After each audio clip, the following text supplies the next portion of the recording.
Hi, நான் மேகலா. பொதுவாக நம்ம பூஜைகள் எல்லாமே நம்ம செஞ்சாலுமே தான தர்மம் செய்கிறது ரொம்ப நல்லது.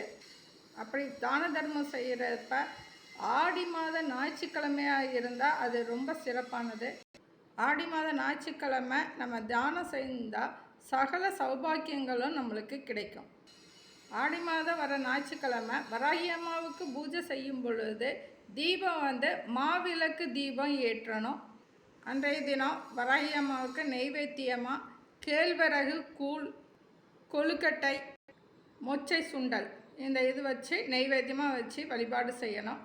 பூஜை செஞ்சுட்டு நம்ம வீட்டுக்கு பக்கத்தில் யார் இருக்கிறாங்களோ அவங்களுக்கும் இந்த நெய்வேத்தியத்தை பிரசாதமாக நம்ம கொடுக்கலாம்.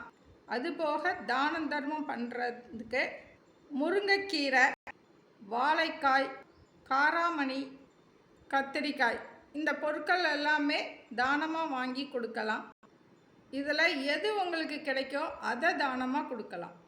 ஆடி மாத ஞாயிற்றுக்கிழமையில் எல்லா ஞாயிற்றுக்கிழமையும் செய்யலாம், இல்லை ஏதாவது ஒரு ஞாயிற்றுக்கிழமை கூட நம்ம செய்யலாம். அப்படி செய்தால் வராகி அம்மாவோட ஆசீர்வாதத்தில் சகல சௌபாக்கியங்கள் நம்மளுக்கு கிட்டும்.